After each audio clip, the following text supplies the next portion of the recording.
Ibrahim berkata, "Maka mengapakah kamu menyembah selain Allah sesuatu yang tidak dapat memberi manfaat sedikit pun tidak dapat pula memberi mudarat kepada kamu?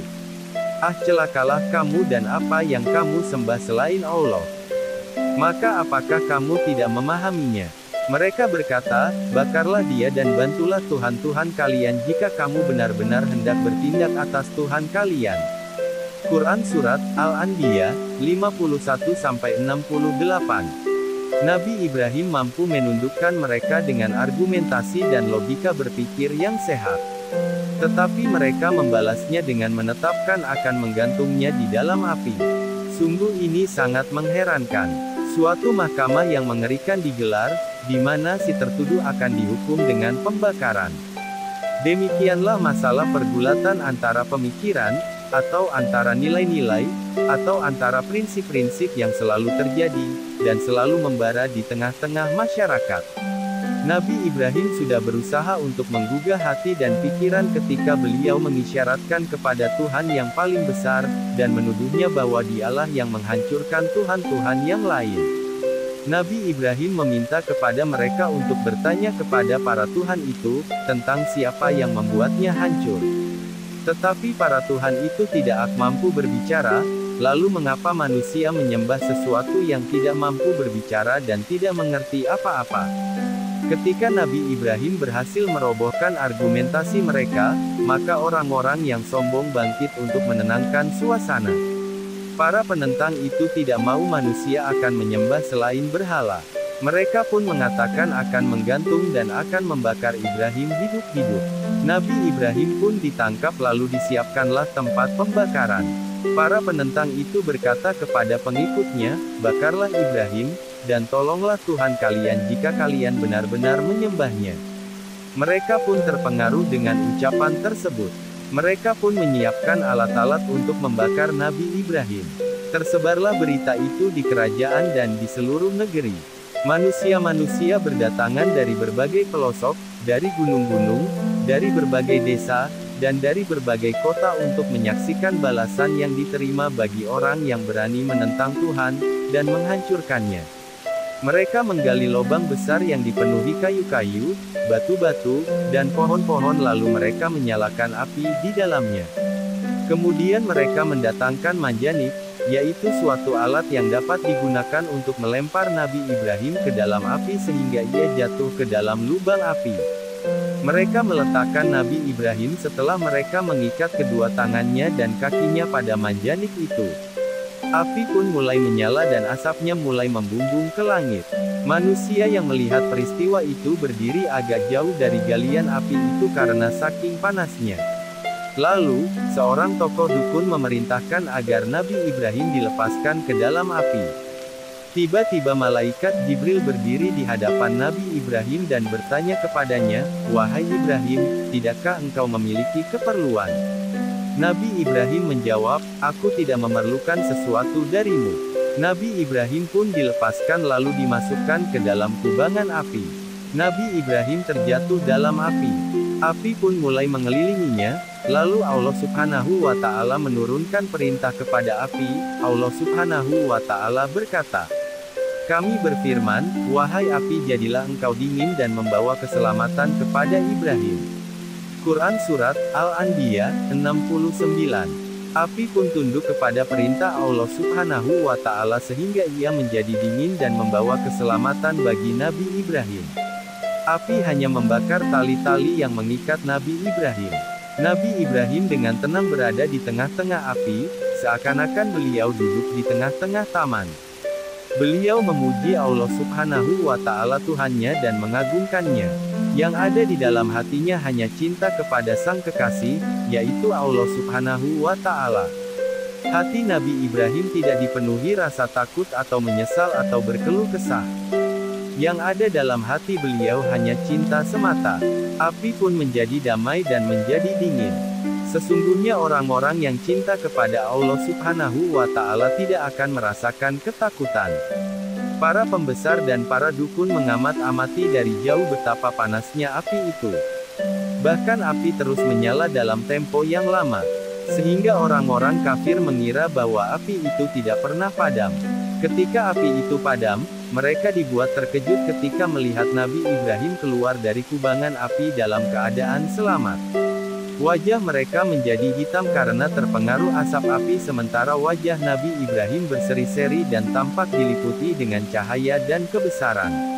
Bahkan pakaian yang dipakai Nabi Ibrahim pun tidak terbakar, dan beliau tidak tersentuh sedikit pun oleh api. Nabi Ibrahim pun keluar dari api itu bagaikan beliau keluar dari taman. Lalu orang-orang kafir pun berteriak keheranan. Mereka pun mendapatkan kekalahan dan kerugian. Allah Subhanahu wa Ta'ala berfirman, mereka hendak berbuat makar terhadap Ibrahim, maka kami menjadikan mereka itu orang-orang yang paling rugi. Quran Surat Al-Anbiya 70. Al-Quran tidak menceritakan kepada kita tentang usia Nabi Ibrahim saat menghancurkan berhala-berhala kaumnya. Al-Quran juga tidak menceritakan berapa usia beliau saat memikul tanggung jawab dakwah dan menyeru di jalan Allah Subhanahu wa Ta'ala. Melalui pelacakan nas-nas dapat diketahui, bahwa Nabi Ibrahim saat itu masih muda belia ketika melakukan peristiwa besar itu.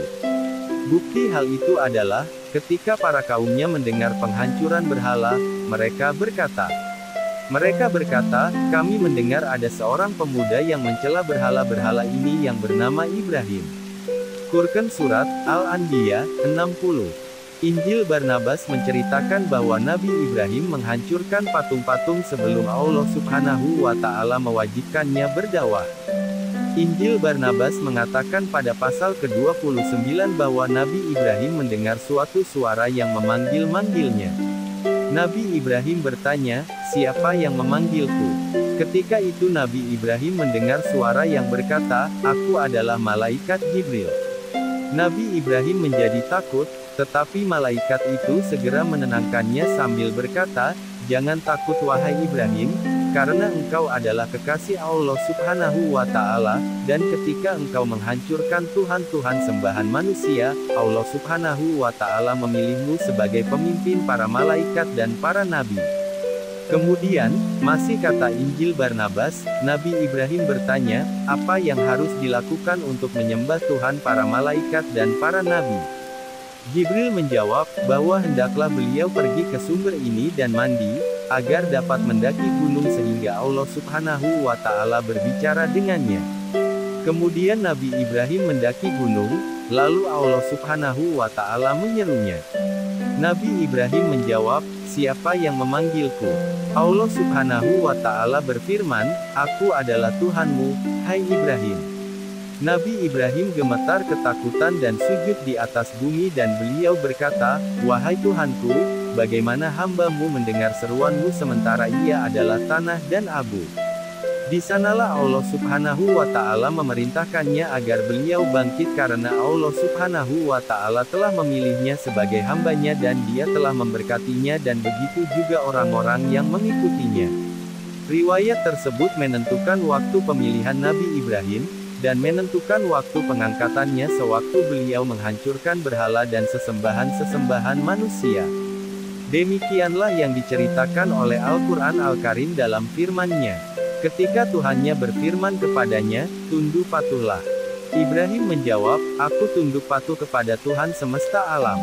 Quran Surat Al-Baqarah 131. Alhasil, masa pemilihan Allah Subhanahu wa Ta'ala terhadap Nabi Ibrahim tidak ditentukan dalam Al-Quran, sehingga kita tidak dapat memberikan satu jawaban pasti tentang hal itu. Tapi yang mampu kita utarakan adalah, bahwa Nabi Ibrahim mampu membuat argumen yang cukup jelas untuk menghancurkan argumen para penyembah berhala. Sebagaimana beliau mampu sebelumnya menghancurkan argumen para penyembah bintang, sehingga hanya tersisa satu argumen yang harus disampaikan kepada para penguasa dan para raja. Dengan demikian, orang-orang kafir telah mendapatkan seluruh argumen kebenaran. Nabi Ibrahim pun akhirnya terlibat adu argumentasi dengan raja yang menyangka bahwa dirinya adalah Tuhan kaumnya. Raja itu menyuruh mereka untuk menyembahnya. Dalam rangka menjaga kepentingannya, boleh jadi memang ia menyangka bahwa dirinya adalah Tuhan. Karena Allah Subhanahu wa Ta'ala telah memberikannya suatu kerajaan yang besar, ia lupa bahwa ia hanya manusia biasa. Kita tidak mengetahui, apakah ia seorang raja atas kaum Nabi Ibrahim, lalu ia mendengar kisah mukjizat Nabi Ibrahim dan kemudian ia memanggilnya untuk berdebat dengan beliau, atau mungkin ia raja dari daerah lain. Tapi yang kita ketahui bahwa pertemuan di antara keduanya menyebabkan jatuhnya argumen-argumen orang kafir. Allah Subhanahu wa Ta'ala menceritakan hal tersebut dengan firman-Nya. Apakah kamu tidak memperhatikan orang yang mendebat Ibrahim tentang Tuhannya Allah karena Allah telah memberikan kepada orang itu pemerintahan kekuasaan? Ketika Ibrahim mengatakan, Tuhanku ialah yang menghidupkan dan mematikan. Orang itu berkata, saya dapat menghidupkan dan mematikan. Ibrahim berkata, sesungguhnya Allah menerbitkan matahari dari timur, maka terbitkanlah dia dari barat. Lalu heran terdiamlah orang kafir itu, dan Allah tidak memberi petunjuk kepada orang-orang yang zalim. Quran Surat Al-Baqarah 258. Allah Subhanahu wa Ta'ala sengaja tidak menyebut nama raja itu karena dianggap tidak penting, sebagaimana Al-Quran juga tidak menyebut dialog panjang yang terjadi antara Nabi Ibrahim dan dia. Barangkali raja itu berkata kepada Nabi Ibrahim, aku mendengar bahwa Anda mengajak manusia untuk menyembah Tuhan yang baru dan meninggalkan Tuhan yang lama. Nabi Ibrahim menjawab, tiada Tuhan lain selain Allah yang Maha Esa. Si raja berkata, apa yang dilakukan oleh Tuhanmu yang tidak dapat aku lakukan? Raja yang terkena penyakit sombong dan bangga diri itu adalah raja yang tidak tahu diri. Penghormatan manusia dan ketertundukan manusia kepadanya itu justru meningkatkan kesombongannya. Nabi Ibrahim mendengar apa yang dikatakan oleh si raja. Nabi Ibrahim mengetahui segala sesuatunya. Nabi Ibrahim berkata dengan lembut, Tuhanku adalah yang mampu menghidupkan dan mematikan. Quran Surat Al-Baqarah 258. Si raja membalas, aku pun menghidupkan dan mematikan. Quran Surat Al-Baqarah 258. Nabi Ibrahim tidak bertanya bagaimana si raja menghidupkan dan mematikan. Nabi Ibrahim tahu bahwa sebenarnya ia berbohong. Raja berkata, aku mampu menghadirkan seseorang yang sedang berjalan lalu aku membunuhnya, dan pada kesempatan yang lain aku mampu memaafkan orang yang sudah dipastikan untuk dihukum gantung lalu aku menyelamatkannya dari kematian. Dengan demikian, aku mampu memberi kehidupan dan kematian. Mendengar kebodohannya itu, Nabi Ibrahim tertawa dan pada saat yang sama beliau merasakan kesedihan. Tetapi Nabi Ibrahim ingin mematahkan argumen raja itu yang mengatakan bahwa ia mampu menghidupkan dan mematikan, padahal sebenarnya ia tidak mampu. Nabi Ibrahim berkata, sesungguhnya Allah mampu mendatangkan matahari dari timur, maka kalau engkau mampu datangkanlah ia dari barat. Quran Surat Al-Baqarah 258. Mendengar tantangan Nabi Ibrahim itu, raja menjadi terpaku dan terdiam. Ia merasa tidak mampu menjawabnya, tidak mampu berkata-kata lagi. Nabi Ibrahim berkata kepada raja bahwa Allah Subhanahu wa Ta'ala mampu mendatangkan matahari dari timur, apakah ia mampu mendatangkan matahari dari barat? Tentu raja tidak mampu mendatangkannya. Alam mempunyai aturan dan undang-undang yang diatur dan diciptakan oleh Allah Subhanahu wa Ta'ala, di mana tiada makhluk yang lain yang mampu mengubahnya. Jika raja mengklaim bahwa ia benar-benar Tuhan, maka tentu ia dapat mengubah hukum alam tersebut. Saat itu si raja merasa tidak mampu memenuhi tantangan itu. Ia justru membisu. Ia tidak mengetahui apa yang harus dikatakannya dan apa yang harus dilakukannya. Setelah orang-orang kafir diam membisu, Nabi Ibrahim meninggalkan istana raja. Kemudian ketenaran Nabi Ibrahim tersebar di segala penjuru negeri. Manusia mulai ramai-ramai membicarakan mukjizatnya dan keselamatannya dari api. Manusia menyinggung bagaimana sikap raja ketika mendengar tantangan Nabi Ibrahim, dan bagaimana si raja menjadi membisu dan tidak mengetahui apa yang harus dikatakannya. Nabi Ibrahim tetap melanjutkan dakwahnya di jalan Allah Subhanahu wa Ta'ala. Nabi Ibrahim mencurahkan tenaga dan upayanya untuk membimbing kaumnya. Nabi Ibrahim berusaha menyadarkan mereka dengan berbagai cara. Meskipun beliau sangat cinta dan menyayangi mereka, mereka malah justru marah kepadanya dan malah mengusirnya. Dan tiada yang beriman bersamanya kecuali seorang perempuan dan seorang lelaki. Perempuan itu bernama Siti Sarah yang kemudian menjadi istrinya, sedangkan laki-laki itu adalah Lut yang kemudian menjadi nabi setelahnya. Ketika Nabi Ibrahim mengetahui bahwa tidak seorang pun beriman selain kedua orang tersebut, ia menetapkan untuk berhijrah. Sebelum beliau berhijrah, ia mengajak ayahnya beriman.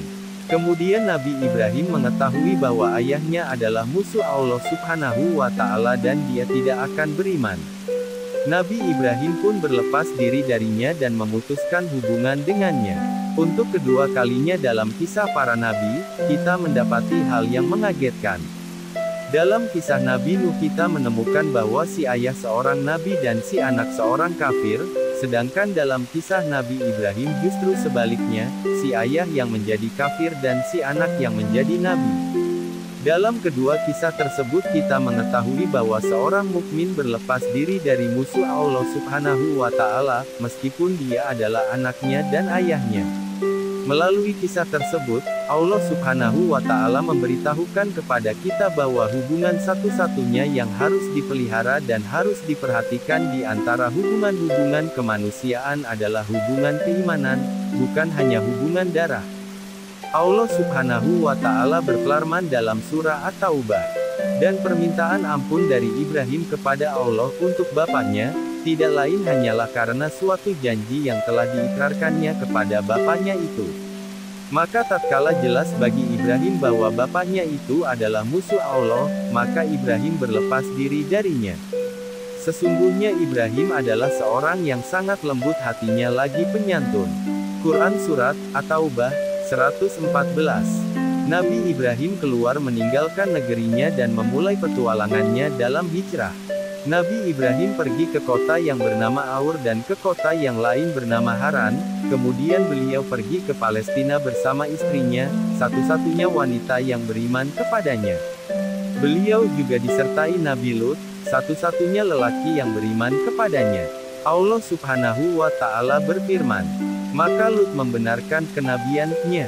Dan berkatalah Ibrahim, sesungguhnya aku akan berpindah ke tempat yang diperintahkan Tuhanku kepadaku, sesungguhnya dialah yang maha perkasa lagi maha bijaksana. Quran Surat Al-Ankabut 26. Setelah ke Palestina, Nabi Ibrahim pergi ke Mesir. Selama perjalanan ini Nabi Ibrahim mengajak manusia untuk menyembah Allah Subhanahu wa Ta'ala, bahkan beliau berjuang dalam hal itu dengan gigih. Beliau mengabdi dan membantu orang-orang yang tidak mampu dan orang-orang yang lemah. Beliau menegakkan keadilan di tengah-tengah manusia dan menunjukkan kepada mereka jalan yang benar. Istri Nabi Ibrahim, Sarah, tidak melahirkan, lalu Raja Mesir memberikan seorang pembantu dari Mesir yang dapat membantunya. Nabi Ibrahim telah menjadi tua dan rambutnya memutih di mana beliau menggunakan usianya hanya untuk berdakwah di jalan Allah Subhanahu wa Ta'ala. Siti Sarah berpikir bahwa ia dan Nabi Ibrahim tidak akan mempunyai anak, lalu ia berpikir bagaimana seandainya wanita yang membantunya itu dapat menjadi istri kedua dari suaminya. Wanita Mesir itu bernama Siti Hajar. Akhirnya, Siti Sarah menikahkan Nabi Ibrahim dengan Siti Hajar, kemudian Siti Hajar melahirkan anaknya yang pertama yang dinamakan oleh ayahnya dengan nama Ismail. Nabi Ibrahim saat itu menginjak usia yang sangat tua ketika Siti Hajar melahirkan anak pertamanya, Ismail. Nabi Ibrahim hidup di bumi Allah Subhanahu wa Ta'ala dengan selalu menyembahnya, bertasbih, dan menyucikannya. Kita tidak mengetahui berapa jauh jarak yang ditempuh Nabi Ibrahim dalam perjalanannya. Beliau adalah seorang musafir di jalan Allah Subhanahu wa Ta'ala. Seorang musafir di jalan Allah Subhanahu wa Ta'ala menyadari bahwa hari-hari di muka bumi sangat cepat berlalu, kemudian ditiupkan sangkakala lalu terjadilah hari kiamat dan kemudian hari kebangkitan. Pada suatu hari, hati Nabi Ibrahim dipenuhi rasa kedamaian, cinta, dan keyakinan. Beliau ingin melihat kebesaran Allah Subhanahu wa Ta'ala, Sang Pencipta. Beliau ingin melihat hari kiamat sebelum terjadinya. Allah Subhanahu wa Ta'ala menceritakan sikapnya itu dalam firman-Nya. Dan ingatlah ketika Ibrahim berkata, "Ya Tuhanku, perlihatkanlah padaku bagaimana Engkau menghidupkan orang yang mati." Allah berfirman, "Belum yakinkah kamu?" Ibrahim menjawab, "Aku telah meyakininya, akan tetapi agar hatiku tetap mantap dengan imanku." Quran Surat Al-Baqarah 260. Hasrat Nabi Ibrahim terhadap hal tersebut dipengaruhi oleh keimanan yang luar biasa, keimanan yang dipenuhi cinta kepada Allah Subhanahu wa Ta'ala. Allah Subhanahu wa Ta'ala berfirman, "Kalau begitu, ambillah 4 ekor burung, lalu dekatkanlah kepadamu, potong-potonglah. Kemudian, letakkanlah di atas setiap bukit satu bagian dari tiap-tiap burung. Selanjutnya, panggillah mereka, niscaya mereka datang kepadamu dengan segera. Ketahuilah bahwa Allah Maha Perkasa lagi Maha Bijaksana." Quran Surat Al-Baqarah 260. Nabi Ibrahim melakukan apa saja yang diperintahkan oleh Allah Subhanahu wa Ta'ala. Beliau menyembelih 4 ekor burung lalu memisah-misahkan bagiannya di atas gunung, kemudian ia memanggilnya dengan nama Allah SWT. Tiba-tiba bulu-bulu dan burung itu bangkit dan bergabung dengan sayap-sayapnya, kemudian dada dari burung itu mencari kepalanya. Akhirnya, bagian-bagian burung yang terpisah kembali bergabung. Burung itu pun kembali mendapatkan kehidupan lalu burung itu terbang dengan cepat dan kembali ke pangkuan Nabi Ibrahim. Para ahli tafsir meyakini bahwa eksperimen ini berangkat dari kehausan ilmu yang ada pada Nabi Ibrahim, dan sebagian lagi mengatakan bahwa beliau ingin melihat kebesaran Allah Subhanahu wa Ta'ala saat menciptakan makhluknya. Beliau memang sudah mengetahui hasilnya, tapi beliau tidak melihat cara pembuatan penciptaan makhluk. Sebagian mufasir lain mengatakan bahwa beliau merasa puas atas apa yang dikatakan oleh Allah Subhanahu wa Ta'ala dan beliau tidak jadi menyembelih burung. Kami sendiri menilai bahwa eksperimen ini menunjukkan tingkat cinta yang tinggi yang dicapai oleh seorang musafir di jalan Allah Subhanahu wa Ta'ala, yaitu Nabi Ibrahim. Seorang pecinta akan selalu timbul dalam dirinya hasrat, rasa tunduk, dan rasa ingin menambah cintanya. Demikianlah cinta Nabi Ibrahim. Inilah petualangan Nabi Ibrahim di mana setiap kali ia melalui perjalanannya, maka kehausan cintanya pun meningkat. Melalui perjalanan panjang, setelah beberapa hari, dimulailah perjalanan Nabi Ibrahim bersama istrinya Hajar beserta anak mereka, Ismail. Saat itu Ismail masih menyusu pada ibunya. Nabi Ibrahim berjalan di tengah-tengah tanah yang penuh dengan tanaman, melewati gurun dan gunung-gunung, kemudian beliau memasuki tanah Arab. Nabi Ibrahim menuju ke suatu lembah yang di dalamnya tidak ada tanaman, tidak ada buah-buahan, tidak ada pepohonan, tidak ada makanan dan tidak ada air. Lembah itu kosong dari tanda-tanda kehidupan. Nabi Ibrahim sampai ke lembah, lalu beliau turun dari atas punggung hewan tunggangannya, lalu beliau menurunkan istrinya dan anaknya dan meninggalkan mereka di sana. Mereka hanya dibekali dengan makanan dan sedikit air yang tidak cukup untuk kebutuhan 2 hari. Ketika Nabi Ibrahim mulai meninggalkan anak dan istrinya dan mulai berjalan, tiba-tiba istrinya segera menyusulnya dan berkata kepadanya, "Wahai Ibrahim, kemana engkau pergi?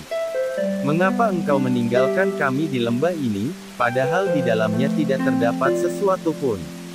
Nabi Ibrahim tidak segera menjawab dan ia tetap berjalan. Istrinya pun kembali mengatakan perkataan yang dikatakan sebelumnya. Namun Nabi Ibrahim tetap diam. Akhirnya, si istri memahami bahwa Nabi Ibrahim tidak bersikap demikian kecuali mendapat perintah dari Allah Subhanahu wa Ta'ala. Kemudian si istri bertanya, apakah Allah Subhanahu wa Ta'ala memerintahkannya yang demikian ini? Nabi Ibrahim menjawab, benar. Istri yang beriman itu berkata, kalau begitu, kita tidak akan ditelantarkan. Nabi Ibrahim menuju ke tempat di suatu gunung lalu beliau mengangkat kedua tangannya untuk berdoa kepada Allah Subhanahu wa Ta'ala. Ya Tuhan kami, sesungguhnya aku telah menempatkan sebagian keturunanku di lembah yang tidak mempunyai tanam-tanaman, di dekat rumah engkau Baitullah, yang dihormati. Quran Surat Ibrahim 37. Saat itu Baitullah belum dibangun. Terdapat hikmah yang tinggi dalam perjalanan yang penuh dengan misteri ini. Nabi Ismail ditinggalkan bersama ibunya di tempat ini. Ismail lah yang akan bertanggung jawab bersama ayahnya dalam pembangunan Ka'bah. Hikmah Allah Subhanahu wa Ta'ala menuntut untuk didirikannya suatu bangunan di lembah itu dan dibangun di dalamnya Baitullah, di mana kita akan menuju ke sana dan menghadap kepadanya saat kita salat. Nabi Ibrahim meninggalkan istrinya dan anaknya yang masih menyusu di padang Sahara. Ibu Ismail menyusui anaknya dan mulai merasakan kehausan. Saat itu matahari bersinar sangat panas dan membuat manusia mudah merasa haus. Setelah 2 hari, habislah air dan keringlah susu si ibu. Siti Hajar dan Nabi Ismail merasakan kehausan, dan makanan telah tiada, sehingga saat itu mereka merasakan kesulitan yang luar biasa. Nabi Ismail mulai menangis kehausan dan ibunya meninggalkannya untuk mencarikan air. Si ibu berjalan dengan cepat hingga sampai di suatu gunung yang bernama Safa. Ia menaikinya dan meletakkan kedua tangannya di atas keningnya untuk melindungi kedua matanya dari sengatan matahari. Ia mulai mencari-cari sumber air atau sumur, atau seseorang yang dapat membantunya, atau kafilah atau musafir yang dapat menolongnya, namun semua harapannya itu gagal. Ia segera turun dari Safa dan ia mulai berlari dan melalui suatu lembah dan sampai ke suatu gunung yang bernama Marwah. Ia pun mendakinya dan melihat apakah ada seseorang, tetapi ia tidak melihat ada seseorang.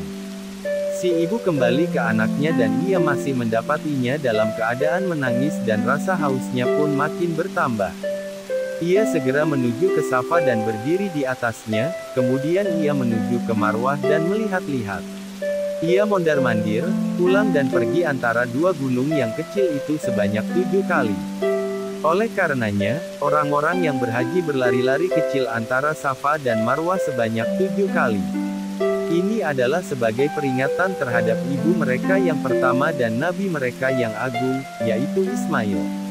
Setelah putaran ke-7, Hajar kembali dalam keadaan letih dan ia duduk di sisi anaknya yang masih menangis. Di tengah-tengah situasi yang sulit ini, Allah Subhanahu wa Ta'ala menurunkan rahmat-Nya. Ismail pun memukul-mukulkan kakinya di atas tanah dalam keadaan menangis, lalu memancarlah di bawah kakinya sumur Zam-Zam sehingga kehidupan si anak dan si ibu menjadi terselamatkan. Si ibu mengambil air dengan tangannya dan ia bersyukur kepada Allah Subhanahu wa Ta'ala. Ia pun meminum air itu beserta anaknya, dan kehidupan tumbuh dan bersemi di kawasan itu. Sungguh benar apa yang dikatakannya bahwa Allah Subhanahu wa Ta'ala tidak akan menelantarkannya selama mereka berada di jalannya. Kafilah musafir mulai tinggal di kawasan itu dan mereka mulai mengambil air yang terpancar dari sumur Zam-Zam. Tanda-tanda kehidupan mulai mengepakkan sayapnya di daerah itu. Nabi Ismail mulai tumbuh dan Nabi Ibrahim menaruh kasih sayang dan perhatian padanya, lalu Allah Subhanahu wa Ta'ala mengujinya dengan ujian yang berat. Allah Subhanahu wa Ta'ala menceritakan ujian tersebut dalam firman-Nya. Dan Ibrahim berkata, sesungguhnya aku pergi menghadap kepada Tuhanku, dan Dia akan memberi petunjuk kepadaku. Ya Tuhanku, anugerahkan kepadaku seorang anak, yang termasuk orang-orang yang saleh. Maka kami beri dia kabar gembira dengan seorang anak yang amat sabar. Maka tatkala anak itu sampai pada umur balik bisa bekerja bersama Nabi Ibrahim. Nabi Ibrahim berkata, hai anakku, sesungguhnya aku melihat dalam mimpi bahwa aku menyembelihmu. Maka pikirkanlah apa pendapatmu. Ia menjawab, hai bapakku, laksanakanlah apa yang diperintahkan kepadamu. Insya Allah kamu akan mendapatiku termasuk orang-orang yang sabar. Tatkala keduanya telah berserah diri, dan Nabi Ibrahim membaringkan anaknya atas pelipisnya, maka, nyatalah kesabaran keduanya. Dan kami panggillah dia, hai Ibrahim, sesungguhnya engkau telah membenarkan mimpi itu, sesungguhnya, demikianlah kami memberi balasan kepada orang-orang yang berbuat baik. Sesungguhnya ini benar-benar suatu ujian yang nyata. Dan kami tebus anak itu dengan seekor sembelihan yang besar. Kami abadikan untuk Ibrahim itu pujian yang baik, di kalangan orang-orang yang datang kemudian, yaitu, kesejahteraan dilimpahkan atas Ibrahim. Demikianlah kami memberi balasan kepada orang-orang yang berbuat baik. Sesungguhnya ia termasuk dari hamba-hamba kami yang beriman. Quran Surat Ash-Shafat 99-111. Perhatikanlah bagaimana Allah Subhanahu wa Ta'ala menguji hamba-hambanya. Renungkanlah bentuk ujian tersebut. Kita sekarang berada di hadapan seorang nabi yang hatinya merupakan hati yang paling lembut dan paling penyayang di muka bumi. Hatinya penuh dengan cinta kepada Allah Subhanahu wa Ta'ala dan cinta kepada makhluknya. Nabi Ibrahim mendapatkan anak saat beliau menginjak usia senja, padahal sebelumnya beliau tidak membayangkan akan memperoleh karunia seorang anak. Nabi Ibrahim tidur, dan dalam tidurnya beliau melihat dirinya sedang menyembelih anaknya, anak satu-satunya yang dicintainya. Timbul pergolakan besar dalam dirinya. Sungguh salah kalau ada orang mengira bahwa tidak ada pergolakan dalam dirinya. Nabi Ibrahim benar-benar diuji dengan ujian yang berat. Ujian yang langsung berhubungan dengan emosi kebapaan yang penuh dengan cinta dan kasih sayang. Nabi Ibrahim berpikir dan merenung. Kemudian datanglah jawaban bahwa Allah Subhanahu wa Ta'ala, Allah memperlihatkan kepadanya bahwa mimpi para nabi adalah mimpi kebenaran. Dalam mimpinya, Nabi Ibrahim melihat bahwa ia menyembelih anak satu-satunya. Ini adalah wahyu dari Allah Subhanahu wa Ta'ala, dan perintah darinya untuk menyembelih anaknya yang dicintainya. Sebagai pecinta sejati, Nabi Ibrahim tidak merasakan kegelisahan dari hal tersebut. Ia tidak menggugat perintah Allah itu. Nabi Ibrahim adalah penghulu para pecinta. Nabi Ibrahim berpikir tentang apa yang dikatakan kepada anaknya, ketika ia menidurkannya di atas tanah untuk kemudian menyembelihnya. Lebih baik baginya untuk memberitahu anaknya dan hal itu lebih menenangkan hatinya daripada memaksanya untuk menyembelih. Akhirnya, Nabi Ibrahim pergi untuk menemui anaknya. Ibrahim berkata, "Wahai anakku, sesungguhnya aku melihat di dalam mimpi, aku menyembelihmu, maka bagaimana pendapatmu?" Quran Surat Ash-Shafat 102. Perhatikanlah bagaimana kasih sayang Nabi Ibrahim dalam menyampaikan perintah kepada anaknya, menyerahkan urusan itu kepada anaknya. Apakah anaknya akan menaati perintah tersebut? Bukankah perintah tersebut adalah perintah dari Tuhannya? Ismail menjawab sama dengan jawaban dari ayahnya itu, bahwa perintah itu datangnya dari Allah Subhanahu wa Ta'ala yang karenanya si ayah harus segera melaksanakannya. Wahai ayahku, laksanakanlah yang diperintahkan Tuhanmu. Insya Allah engkau mendapatiku sebagai orang-orang yang sabar. Quran Surat Ash-Shafat 102. Perhatikanlah jawaban si anak. Ia mengetahui bahwa ia akan disembelih sebagai pelaksanaan perintah Tuhan, namun ia justru menenangkan hati ayahnya bahwa dirinya akan bersabar. Itulah puncak dari kesabaran. Barangkali si anak akan merasa berat ketika harus dibunuh dengan cara disembelih sebagai pelaksanaan perintah Allah Subhanahu wa Ta'ala. Tetapi Nabi Ibrahim merasa tenang ketika mendapati anaknya menantangnya untuk menunjukkan kecintaan kepada Allah Subhanahu wa Ta'ala. Kita tidak mengetahui perasaan sesungguhnya Nabi Ibrahim ketika mendapati anaknya menunjukkan kesabaran yang luar biasa. Allah Subhanahu wa Ta'ala menceritakan kepada kita, bahwa Ismail tertidur di atas tanah dan wajahnya tertelungkup di atas tanah sebagai bentuk hormat kepada Nabi Ibrahim, agar saat ia menyembelihnya Nabi Ismail tidak melihatnya, atau sebaliknya. Kemudian Nabi Ibrahim mengangkat pisaunya sebagai pelaksanaan perintah Allah Subhanahu wa Ta'ala. Tatkala keduanya telah berserah diri dan Ibrahim membaringkan anaknya atas pelipisnya, nyatalah kesabaran keduanya. Quran Surat Ash-Shafat 103. Al-Quran menggunakan ungkapan tersebut ketika keduanya menyerahkan diri terhadap perintah Allah Subhanahu wa Ta'ala. Ini adalah wujud Islam yang hakiki. Hendaklah engkau memberikan sesuatu untuk Islam sehingga tidak ada sesuatu pun yang tersisa darimu. Pada saat pisau siap untuk digunakan sebagai perintah dari Allah Subhanahu wa Ta'ala, Allah Subhanahu wa Ta'ala memanggil Ibrahim. Selesailah ujiannya, dan Allah Subhanahu wa Ta'ala menggantikan Ismail dengan suatu kurban yang besar. Peristiwa tersebut kemudian diperingati sebagai hari raya oleh kaum muslim, yaitu hari raya yang mengingatkan kepada mereka tentang Islam yang hakiki, yang dibawa dan diamalkan oleh Nabi Ibrahim dan Ismail. Demikianlah kisah Nabi Ibrahim. Nabi Ibrahim meninggalkan anaknya dan kembali berdakwah di bumi Allah Subhanahu wa Ta'ala. Nabi Ibrahim berhijrah dari tanah Kaldanin, tempat kelahirannya di Irak, dan melalui Yordania dan tinggal di negeri Kanaan. Saat berdakwah, beliau tidak lupa bertanya tentang kisah Nabi Lut bersama kaumnya. Nabi Lut adalah orang yang pertama kali beriman kepadanya. Allah SWT telah memberinya pahala dan telah mengutusnya sebagai nabi kepada kaum yang menentang kebenaran. Nabi Ibrahim duduk di luar kemahnya dan memikirkan tentang anaknya Ismail, dan kisah mimpinya serta tentang tebusan dari Allah Subhanahu wa Ta'ala berupa kurban yang besar. Hatinya penuh dengan gelora cinta. Nabi Ibrahim tidak mampu menghitung pujian yang harus ditujukan kepada Tuhannya. Matanya berlinangan air mata sebagai bukti rasa terima kasih dan syukur kepada Allah Subhanahu wa Ta'ala. Mulailah butiran-butiran air matanya bercucuran. Nabi Ibrahim mengingat Ismail dan mulai rindu kepadanya. Dalam situasi seperti itu, turunlah malaikat Jibril, Israfil, dan Mikail ke bumi Jibril. Mereka berubah wujud menjadi manusia yang indah dan tampan. Mereka memegang misi dan tugas khusus. Mereka berjalan di depan Nabi Ibrahim dan menyampaikan berita gembira padanya, kemudian mereka akan mengunjungi kaum Nabi Lut dan memberikan hukum atas kejahatan kaumnya.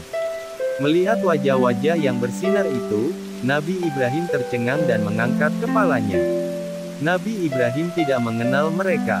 Mereka mengawali ucapan salam, dan Nabi Ibrahim membalas salam mereka. Nabi Ibrahim bangkit dari tempatnya dan menyambut mereka. Nabi Ibrahim mempersilakan mereka masuk ke dalam rumahnya. Nabi Ibrahim mengira bahwa mereka adalah tamu-tamu asing.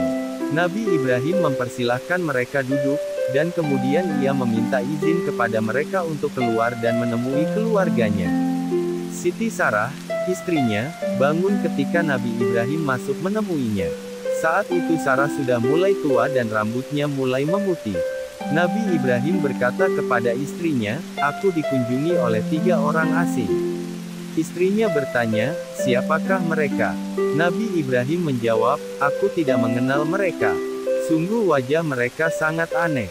Tak ragu lagi, mereka pasti datang dari tempat yang jauh, tetapi pakaian mereka tidak menunjukkan mereka berasal dari daerah yang jauh. Oh iya, apakah ada makanan yang dapat kita berikan kepada mereka?" Siti Sarah berkata, "Separuh daging kambing." Nabi Ibrahim berkata, "Hanya separuh daging kambing. Kalau begitu, sembelihlah 1 kambing yang gemuk." Mereka adalah tamu-tamu yang istimewa. Mereka tidak memiliki hewan tunggangan atau makanan. Barangkali mereka lapar, atau barangkali mereka orang-orang yang tidak mampu. Nabi Ibrahim memilih 1 kambing besar dan memerintahkan untuk disembelih serta menyebut nama Allah Subhanahu wa Ta'ala saat menyembelihnya. Kemudian disiapkanlah makanan. Setelah siap, Nabi Ibrahim memanggil tamu-tamunya untuk makan. Istrinya membantu untuk melayani mereka dengan penuh kehormatan. Nabi Ibrahim mengisyaratkan untuk menyebut nama Allah Subhanahu wa Ta'ala, kemudian Nabi Ibrahim mulai mengawali untuk memakan agar mereka juga mulai makan. Nabi Ibrahim adalah orang yang sangat dermawan, dan beliau mengetahui bahwa Allah Subhanahu wa Ta'ala pasti membalas orang-orang yang dermawan. Barangkali di rumahnya tidak ada hewan lain selain kambing itu, tetapi karena kedermawanannya, beliau pun menghidangkan kambing itu untuk tamunya. Nabi Ibrahim memperhatikan sikap tamu-tamunya, namun tak seorang pun di antara tamunya yang mengulurkan tangan. Nabi Ibrahim mendekatkan makanan itu kepada mereka sambil berkata, "Mengapa kalian tidak makan?" Nabi Ibrahim kembali ke tempatnya sambil mencuri pandangan, tapi lagi-lagi mereka masih tidak memakannya. Saat itu Nabi Ibrahim merasakan ketakutan. Dalam tradisi kaum Badui diyakini bahwa tamu yang tidak mau makan hidangan yang disajikan oleh tuan rumah, maka ini berarti bahwa ia hendak berniat jelek pada tuan rumah. Nabi Ibrahim kembali berpikir dengan penuh keheranan melihat sikap tamu-tamunya. Nabi Ibrahim kembali berpikir, bagaimana tamu-tamu itu secara mendadak menemuinya, di mana ia tidak melihat mereka sebelumnya kecuali setelah mereka ada di hadapannya. Mereka tidak memiliki binatang tunggangan yang mengantarkan mereka. Mereka juga tidak membawa bekal perjalanan. Wajah-wajah mereka sangat aneh baginya. Mereka adalah para musafir, tetapi anehnya tidak ada bekas debu perjalanan. Kemudian Nabi Ibrahim mengajak mereka makan, lalu mereka duduk di atas meja makan tetapi mereka tidak makan sedikit pun. Bertambahlah ketakutan Nabi Ibrahim. Beliau mengangkat pandangannya, lalu beliau mendapati istrinya Sarah berdiri di ujung kamar. Melalui pandangannya yang membisu, Nabi Ibrahim hendak mengatakan bahwa ia merasa takut terhadap tamu-tamunya, namun wanita itu tidak memahaminya. Nabi Ibrahim berpikir bahwa tamu-tamunya itu berjumlah 3 orang dan mereka tampak masih muda-muda sedangkan ia sudah tua. Para malaikat dapat membaca pikiran yang bergolak dalam diri Nabi Ibrahim. Salah seorang malaikat berkata padanya, "Janganlah engkau takut." Nabi Ibrahim mengangkat kepalanya dan dengan penuh kejujuran ia berkata, "Aku mengakui bahwa aku merasa takut. Aku telah mengajak kalian untuk makan dan telah menyambut kalian, tapi kalian tidak mau memakannya. Apakah kalian mempunyai niat buruk kepadaku?" Salah seorang malaikat tersenyum dan berkata, "Kita tidak makan wahai Ibrahim, karena kita adalah malaikat-malaikat Allah Subhanahu wa Ta'ala dan kami telah diutus kepada kaum Lut." Mendengar semua itu, istri Nabi Ibrahim tertawa. Ia berdiri mengikuti dialog yang terjadi antara suaminya dan mereka. Salah seorang malaikat menoleh kepadanya dan memberinya kabar gembira tentang kelahiran Nabi Ishak. Allah Subhanahu wa Ta'ala memberimu kabar gembira dengan kelahiran Nabi Ishak. Wanita tua itu dengan penuh keheranan berkata, "Sungguh mengherankan, apakah aku akan melahirkan anak padahal aku adalah seorang perempuan tua, dan ini suamiku pun dalam keadaan yang sangat tua pula." Quran Surat Hud 72. Dan salah seorang malaikat kembali berkata kepadanya, "Dan sesudah Ishak lahir pula Yakub." Quran Surat Hud 71. Engkau akan menyaksikan kelahiran cucumu. Bergolaklah berbagai perasaan dalam hati Nabi Ibrahim dan istrinya. Suasana di kamar pun berubah dan hilanglah rasa takut dari Nabi Ibrahim. Kemudian hatinya dipenuhi dengan kegembiraan. Istrinya yang mandul berdiri dalam keadaan gemetar, karena berita gembira yang dibawa oleh para malaikat itu cukup menggoncangkan jiwanya. Ia adalah wanita yang tua dan mandul dan suaminya juga laki-laki tua, maka bagaimana mungkin, padahal dia adalah wanita tua. Di tengah-tengah berita yang cukup menggoncangkan tersebut, Nabi Ibrahim bertanya, "Apakah kamu memberi kabar gembira kepadaku padahal usiaku ialah lanjut? Maka dengan cara bagaimanakah terlaksananya berita gembira yang kamu kabarkan ini?" Quran Surat Al-Hijr 54. Apakah beliau ingin mendengarkan kabar gembira untuk kedua kalinya, ataukah ia ingin agar hatinya menjadi tenang dan mendengar kedua kalinya karunia dari Allah Subhanahu wa Ta'ala padanya? Ataukah Nabi Ibrahim ingin menampakkan kegembiraannya kedua kalinya? Para malaikat menegaskan padanya bahwa mereka membawa berita gembira yang penuh dengan kebenaran. Mereka menjawab, "Kami menyampaikan kabar gembira kepadamu dengan benar, maka janganlah kamu termasuk orang-orang yang berputus asa." Quran Surat Al-Hijr 55. Ibrahim berkata, "Tidak ada orang yang berputus asa dari rahmat Tuhannya, kecuali orang-orang yang sesat." Quran Surat Al-Hijr 56. Para malaikat tidak memahami perasaan kemanusiaannya, maka mereka melarangnya agar jangan sampai berputus asa. Nabi Ibrahim memahamkan mereka bahwa ia tidak berputus asa, tetapi yang ditampakkannya hanya sekadar kegembiraan. Kemudian istri Nabi Ibrahim turut bergabung dalam pembicaraan bersama mereka, lah bertanya dengan penuh keheranan, "Apakah aku akan melahirkan sementara aku adalah wanita yang sudah tua?" Sungguh hal ini sangat mengherankan. Para malaikat menjawab. Para malaikat itu berkata, "Apakah kamu merasa heran tentang ketetapan Allah? Itu adalah rahmat Allah dan keberkatannya, dicurahkan atas kamu, hai Ahlul Bait." Sesungguhnya Allah Maha Terpuji lagi Maha Pemurah. Quran Surat Hud 73. Berita gembira itu bukan sesuatu yang sederhana dalam kehidupan Nabi Ibrahim dan istrinya. Nabi Ibrahim tidak mempunyai anak kecuali Ismail di mana ia meninggalkannya di tempat yang jauh, di Jazirah Arab. Istrinya Siti Sarah selama puluhan tahun bersamanya dan tidak memberinya anak. Ia sendiri yang menikahkan Nabi Ibrahim dengan pembantunya, Siti Hajar. Maka dari Siti Hajar lahirlah Ismail, sedangkan Siti Sarah tidak memiliki anak. Oleh karena itu, Siti Sarah memiliki kerinduan besar terhadap anak. Para malaikat berkata padanya, sesungguhnya itu terjadi dengan kehendak Allah Subhanahu wa Ta'ala. Demikianlah yang diinginkannya kepadanya dan pada suaminya. Kemudian saat ia berusia senja, ia mendapatkan kabar gembira di mana ia akan melahirkan seorang anak, bukan anak biasa tetapi seorang anak yang cerdas. Bukan ini saja, para malaikat juga menyampaikan kepadanya bahwa anaknya akan mempunyai anak, cucunya, dan ia pun akan menyaksikannya. Wanita itu telah bersabar cukup lama kemudian ia memasuki usia senja dan lupa. Lalu datanglah balasan Allah Subhanahu wa Ta'ala dengan tiba-tiba yang menghapus semua ini. Air matanya berlinang saat ia berdiri karena saking gembiranya. Sementara itu Nabi Ibrahim merasakan suatu perasaan yang mengherankan. Hatinya dipenuhi dengan kasih sayang dan kedekatan. Nabi Ibrahim mengetahui bahwa ia sekarang berada di hadapan suatu nikmat yang ia tidak mengetahui bagaimana harus mensyukurinya. Nabi Ibrahim pun segera bersujud karena kejadian itu. Saat itu anaknya Ismail ada di sana namun ia jauh darinya sehingga dia tidak melihatnya. Nabi Ismail ada di sana atas perintah Allah Subhanahu wa Ta'ala, di mana Allah memerintahkannya untuk membawa anaknya bersama ibunya dan meninggalkan mereka di suatu lembah yang tidak memiliki tanaman dan air. Demikianlah perintah tersebut tanpa ada keterangan yang lain. Nabi Ibrahim melaksanakan perintah tersebut dengan tulus, dan beliau hanya berdakwah dan menyembah Allah Subhanahu wa Ta'ala.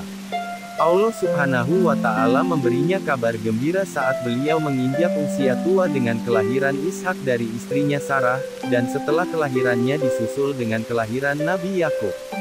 Nabi Ibrahim bangun dari sujudnya lalu pandangannya tertuju pada makanan. Ia merasa tidak mampu lagi melanjutkan makan karena saking gembiranya. Ia memerintahkan pembantunya untuk mengangkat makanan, lalu beliau menoleh kepada para malaikat. Hilanglah rasa takut Nabi Ibrahim dan keresahannya menjadi tenang. Nabi Ibrahim mengetahui bahwa mereka diutus pada kaum Nabi Lut sedangkan Nabi Lut adalah anak saudaranya yang tinggal bersamanya di tempat kelahirannya. Nabi Ibrahim mengetahui maksud pengutusan para malaikat pada Nabi Lut dan kaumnya. Ini berarti akan terjadi suatu hukuman yang mengerikan. Karakter Nabi Ibrahim yang penyayang dan lembut menjadikannya tidak mampu menahan kehancuran suatu kaum. Barangkali kaum Nabi Lut akan bertaubat dan masuk Islam serta menaati perintah Rasul mereka. Nabi Ibrahim mulai mendebat para malaikat tentang kaum Nabi Lut. Nabi Ibrahim berbicara kepada mereka, bahwa boleh jadi mereka akan beriman dan keluar dari jalan penyimpangan. Namun para malaikat memahamkannya bahwa kaum Nabi Lut adalah orang-orang yang jahat, dan bahwa tugas mereka adalah mengirim batu-batuan yang panas dari sisi Tuhan bagi orang-orang yang melampaui batas. Setelah para malaikat menutup pintu dialog itu, Nabi Ibrahim kembali berbicara kepada mereka tentang orang-orang mukmin dari kaum Nabi Lut. Ia bertanya kepada mereka, apakah kalian akan menghancurkan suatu desa yang di dalamnya terdapat 300 orang mukmin? Para malaikat menjawab, tidak. Nabi Ibrahim mulai mengurangi jumlah orang-orang mukmin dan ia bertanya lagi kepada mereka, apakah desa itu akan dihancurkan sementara masih ada sejumlah orang-orang mukmin ini? Para malaikat menjawab, kami lebih mengetahui orang-orang yang ada di dalamnya. Kemudian mereka memahamkannya bahwa perkara tersebut telah ditetapkan dan bahwa kehendak Allah Subhanahu wa Ta'ala telah diputuskan untuk menghancurkan kaum Nabi Lut. Para malaikat memberi pengertian kepada Nabi Ibrahim agar beliau tidak terlibat lebih jauh dalam dialog itu karena Allah Subhanahu wa Ta'ala telah memutuskan perintahnya untuk mendatangkan azab yang tidak dapat ditolak, suatu azab yang tidak dapat dihindari dengan pertanyaan Nabi Ibrahim. Namun pertanyaan Nabi Ibrahim itu berangkat dari seorang nabi yang sangat penyayang dan penyantun. Allah Subhanahu wa Ta'ala berfirman, "Dan sesungguhnya utusan-utusan kami, malaikat-malaikat, telah datang kepada Ibrahim dengan membawa kabar gembira. Mereka mengucapkan, 'Salamun, selamatlah.' Maka tidak lama kemudian Ibrahim menyuguhkan daging anak sapi yang dipanggang. Maka tatkala dilihatnya tangan mereka tidak menjamahnya, Ibrahim memandang aneh perbuatan mereka, dan merasa takut kepada mereka. Malaikat itu berkata, 'Janganlah kamu takut. Sesungguhnya kami adalah malaikat-malaikat yang diutus kepada kaum Lut.' Dan istrinya berdiri di balik tirai, lalu dia tersenyum. Maka kami sampaikan kepadanya kabar gembira tentang kelahiran Ishak dan dari Ishak akan lahir putranya Yakub. Istrinya berkata, 'Sungguh mengherankan, apakah aku akan melahirkan anak padahal aku adalah seorang perempuan tua, dan ini suamiku pun dalam keadaan yang sudah tua pula. Sesungguhnya ini benar-benar suatu yang sangat aneh.' Para malaikat itu berkata, 'Apakah kamu merasa heran tentang ketetapan Allah? Itu adalah rahmat Allah dan keberkatannya dicurahkan atas kamu, hai ahlul bait. Sesungguhnya Allah Maha Pemurah lagi Maha Terpuji.' Maka tatkala rasa takut itu hilang dari Ibrahim dan berita gembira telah datang kepadanya, dia pun bersoal jawab dengan malaikat-malaikat, 'Kami tentang kaum Lut, sesungguhnya Ibrahim itu benar-benar seorang yang penyantun lagi penghibah dan suka kembali kepada Allah. Hai Ibrahim, tinggalkanlah soal jawab ini, sesungguhnya telah datang ketetapan Tuhanmu, dan sesungguhnya mereka itu akan didatangi azab yang tidak dapat ditolak.'" Quran Surat Hud 69-76. Pernyataan malaikat itu sebagai syarat untuk mengakhiri perdebatan itu. Ibrahim pun terdiam. Marilah kita tinggalkan Nabi Ibrahim dan kita beralih pada Nabi Lut dan kaumnya.